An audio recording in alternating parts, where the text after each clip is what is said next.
दोस्तों कहते हैं जब इंसान के सिर पर हवस का भूत सवार हो जाता है तो वो अपने और पराये में फर्क नहीं करता है।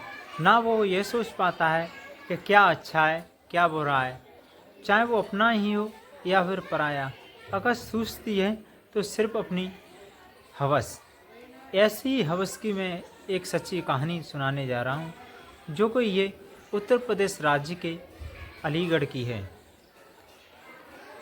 न पता नहीं ये कैसी कैसी हमारे सामने क्रियाएं घटती हैं, घटनाएं घटती हैं। अलग अलग प्रकार के सीरियल नाटक और क्राइम अलर्ट जैसे हमें सावधान करने के लिए आ रही हैं, फिर भी इंसान की खोपड़ी में कुछ नहीं घुस पाता है। दोस्तों, अलीगढ़ के पास एक छोटा ही कस्बा होता है और उस कस्बे में जितेंद्र नाम का एक व्यक्ति बसता है।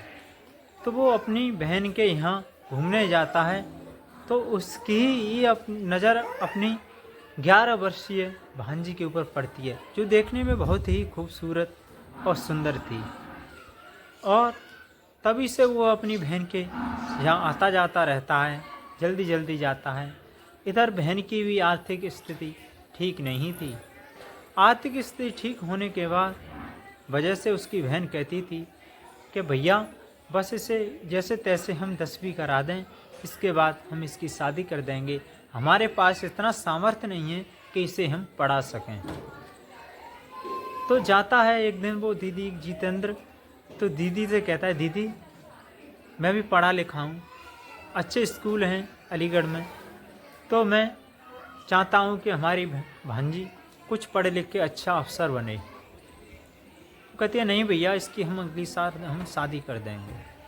तो वो कहता है कि अभी हमारी भांजी यानी नेहा बहुत छोटी है, अभी शादी के योग्य नहीं है, अभी इसकी शादी मत करो। अगर आप पे पढ़ाने के लिए इसके लिए कुछ पैसे नहीं हैं तो पैसा मैं खर्च करूँगा, हमारे घर रहेगी, खाएगी, अच्छी पढ़ेगी और कुछ काबिल बन जाएगी, उसके बाद आप उसकी शादी कर देना। तो जितेंद्र जो होता है अपनी भांजी को अपने साथ अपने गांव ले आता है और एक अच्छे से प्राइवेट स्कूल में एडमिशन करा देता है। पढ़ने जाती है, कोचिंग भी लगवा देता है। वो इंग्लिश का टीचर होता है। इंग्लिश के टीचर होने के नाते वो कहता है कि इंग्लिश की टीचर इंग्लिश मैं पढ़ाऊँगा और मैथ फिजिक्स ही तू बाद से ले ले। तो ऐसा क्या पता उस लड़की को कि मेरा मामा जो रक्षक बन के मुझे लाया है वही एक दिन बच्चक बनेगा। नमस्कार, आदाब, सत श्री अकाल, मैं विजय सोनी और आप देख रहे हैं क्राइम दास्तान 0.1। दोस्तों, अभी तक अगर हमारी वीडियो को अभी तक आपने लाइक नहीं किया है तो आप लाइक कर दीजिए और वीडियो को शेयर नहीं किया है तो शेयर कर दीजिए और चैनल को ज़रूर सब्सक्राइब कर दीजिए, जिससे आने वाला नोटिफिकेशन आपके पास सबसे पहले पहुँचे और लाइक। दोस्तों, गत दिनों की भांति जब नेहा है अपने स्कूल जाती है तो एक दिन उसकी गंदी नीयत से देखता है और जब वो इंग्लिश पढ़ा रहा है तो उससे कुछ रिएक्शन ऐसे करता है उसे छेड़खानी की, तो वो नेहा कुछ कह नहीं पाती, क्योंकि एक तो वो ननिहाल में रह रही थी, दूसरी माता पिता के पास भी ये सामर्थ्य नहीं थी कि वो पढ़ा सकें। अब तो उसकी हवस का भूत इस तरह सवार हुआ था, एक दिन उसने नेहा को दबोच लिया और उसके साथ सम्मुख बनाने लगता है। एक दिन बनाया, अब तो उसका ये क्रम हो जाता है कि हर साथ उसके साथ सम्मुख बनाता है। जब सम्मुख बनाता है तो उसे 7 महीने बाद उसे ये पता लगती है, जब नेहा अपने पेट से होती है तो उसे पेट को देख के ये लगता है कि ये मुझसे क्या हो गया था, क्योंकि उसने ये भूल गया था कि कुछ नहीं होगा, सारी सुविधा करने के बावजूद अवश्य कुछ नहीं होगा। जब हो जाती है तो इधर वो भी टेंशन में रहती है। नेहा अपनी फ्रेंडों को कहती है कि नेहा और जो उसकी फ्रेंड्स होती हैं अपने कॉलेज के टीचर प्रिंसिपल को बताती हैं कि सर ऐसी ऐसी बात हुई है, मेरे साथ घटना घटी है। तो जो उस कॉलेज के टीचर प्रिंसिपल होते हैं वो उसके द्वारा एक थाना अलीगढ़ थाने में एक तहरीर दिलवाते हैं, FIR दिलवाते हैं। FIR होने के बाद जो पुलिस दरोगा होते हैं तो उसके गांव पहुंचते हैं, जीतू को धर दबोच लेते हैं, पकड़ लेते हैं और लड़की को इधर पीसी के लिए अर्थात उसकी जो रिपोर्ट्स होती हैं उनके लिए भेज देता है। तो उनके जब रिपोर्टें आती हैं वो बहुत ही चौंकाने वाली आती हैं। बंदा गर्भवती होने के बावजूद हर रोज़ उसके साथ शारीरिक शोषण करता रहता है। शारीरिक और मानसिक शोषण करते करते वो इतनी प्रताड़ित हो गई थी, वो खुद का अपना इतनी वीकनेस आ गई थी नेहा के अंदर कि वो किसी से जाया नहीं कर सकती थी।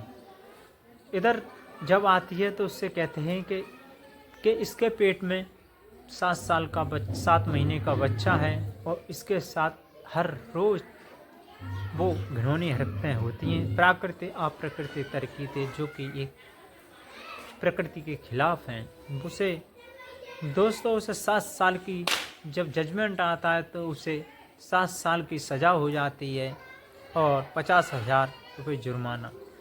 इधर उसकी नानी जो होती है नेहा की, इसी सदमे में के मारे अटैक खा के मर जाती है कि मेरी जो देवती है वो किस लिए लाया था, इस कनास ने उसके साथ क्या किया है। अब तो मोहल्ले के लोग भी उससे ताना मार लगते हैं। इधर आते हैं कि आप 7 महीने से ऊपर की लड़की का गर्भपात नहीं करवा सकते, तो वो एक लड़की को जन्म देती है, उसका नाम रखती है आज्ञा।